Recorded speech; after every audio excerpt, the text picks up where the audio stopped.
Okay. We made a little upgrade. We made a little adjustment. We're not on the MacBook computer no more, I'll tell you that much. But this ain't even about that. Listen, we're gonna get right to it. My name is Giovanni Scamacci. I've been writing this one for a long time. I've been trying to record this for a long time. I think this is 2 months in the making. I just never felt like I got it off right. And I feel like there's no better day than today. Because I got a video, I need to post a video. And I got nothing else going on for me. So this is what we're gonna do. Listen, this one is called Failed Love Shouldn't. Failed love shouldn't stop you from loving hard. And I'll say it again, and make sure you say it with me now. Failed love shouldn't stop you from loving hard. I have this analogy that I've used a couple of times, and usually I'll say it to a friend that's in a bad relationship, you know. One where they're really giving their all to a girl, or giving their all to a guy. Matter of fact, giving their all to a significant other who's not reciprocating it. Who just simply doesn't deserve it. You know what I'm saying? This person is just wasting their energy in a relationship where they're not being matched. No, the love ain't the same. And I tell them all the time, I said, hey, you're going to be the right guy to the wrong girl, and that girl's going to break your heart into a million billion pieces, and then you're going to be the wrong guy to the right girl. Because most people don't have the mental capacity to look past the heartbreak and not use that to hurt other people. Because you're so heartbroken and you're so distraught and angry and sad and mad and confused, you'll use that pent up anger and contempt and mistrust, and it'll affect your next relationship. Like, bro, you're my friend, right? We're friends. You're my friend. I see that pent up contempt and anger and mistrust within me, big dog. I see the way you look at me when you're arguing with your girl. I'm not your girl, bro. And if it's affecting me, your friend, how will it affect your next intimate partner? That's the way I look at it. Because people are typical. And that's why I use this example. And you know, they tend to all act the same in the same way. And in the world of economics, we use the consumer is predictably unpredictable. But what if that didn't have to be the case? Failed love shouldn't stop you from loving hard. If something or someone didn't work out, it shouldn't hinder your ability to give love unconditionally or be a loving person. Why does failing stop anybody?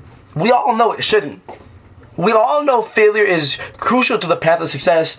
Why do we let it stop us here in this situation? Why is this any different than anything else in life?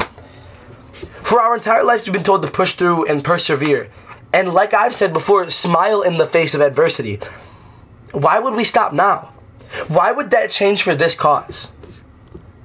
The path to success is riddled with failure and pain and agony and evil and nightmare. Is that going to stop any of you who want to travel it from traveling it? Is it going to stop any of you who want to chase it from chasing it? From pursuing it? No. The answer should be no. And if your answer is yes, you're wrong and you need to get right. Because you cannot live your whole 100 fucking years on this earth being scared of that failure and that pain and that discomfort. Because you'll never be successful. And if that's what you want to be, you need to face it. Why are relationships any different than that? The fear of failure should never be a deterrent. There is no failure. There's no losing. There's only learning. Failure and losing are nothing more than synonyms for lessons. Synonyms with negative connotations. So don't be fooled by the schematics. You know what I'm saying? Failed love is no different than a missed free throw. I'm never going to shoot a free throw again. What are you talking about? Next time somebody shoots a free throw, I'm going to smack it out of his hand and kick the ball across the court. What are you talking about? You sound dumb. You sound dumb. Have you ever had your heart broken? I know we just met 5 minutes ago. Have you ever had your heart broken? Good. It's supposed to happen. Canon event. These things are supposed to happen. There's no avoiding that. It happens. Did you harness that discomfort into positive change, making you a better human being? If you didn't, then you are missing the point. If you got your heart broken and clench onto that heartbreak for as long as possible and used it to justify the way you treat others, you were being a bad person. Dead ass. Blatantly. Transparently, I'll tell you, that's evil. That is not the way you're supposed to act. You missed the point. I'm not afraid to call that how it is. It is exactly how it is. You have failed to recognize the purpose to any of this. You have failed to recognize the significance of failure. We learn from our loss. We grow from our loss. We do better from our loss. We don't recoil. We don't regress. We don't step back. We don't divulge into nothingness. We don't rot. We grow. If you don't grow, you rot. We don't let loss stop us from growing. And just because stakes are higher and emotions are crazy and emotions are beautiful and you're so invested, it should not change your output on loss. That should never change. That should be a mentality that's engraved in you forever.